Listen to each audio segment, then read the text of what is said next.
The 2021 KMEA District 8 High School Mallet Etude utilizes many essential skills required by the developing percussionists during their studies. Some of these skills include spatial awareness, melodic shaping and direction, as well as the use of double stops. Just as with the snare etude, you should have some idea of tempo in mind.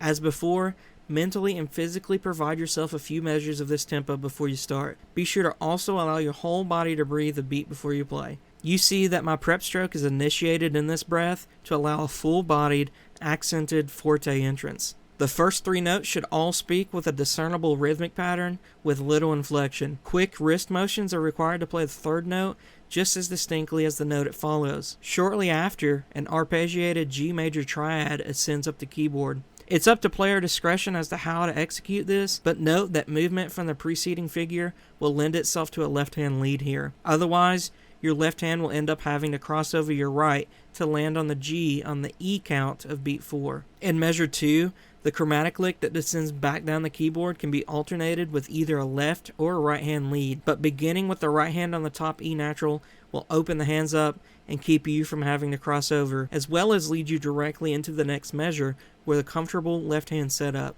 The following few measures belong together as a unit as you're simply building rhythmic and melodic tension as you ascend the chromatic scale back up with your right hand. The sticking I have indicated isn't the only way to approach the double stops, but I find that it does allow a more fluid movement from note to note, and especially so when the right hand initiates the double stop actions in measure 5. You should notice your left hand stays on the B flat while the right chromatically ascends up to the D natural above. Because of this, melodic interest and tension is created with the moving right hand, so feel free to bring this note out of the texture a bit more as the B flat simply acts as a grounded drone. Your goal is to also keep the rhythms crisp and even while also crescendoing the figure. Snappy wrist movements and possibly a bit of involvement from the larger muscle groups will help out with this. Finally, the last B-flat major arpeggiated run is best approached with a right hand lead. This again pertains to how the hands will be oriented when approaching the A on top. Be sure to keep this roll only as fast as you need to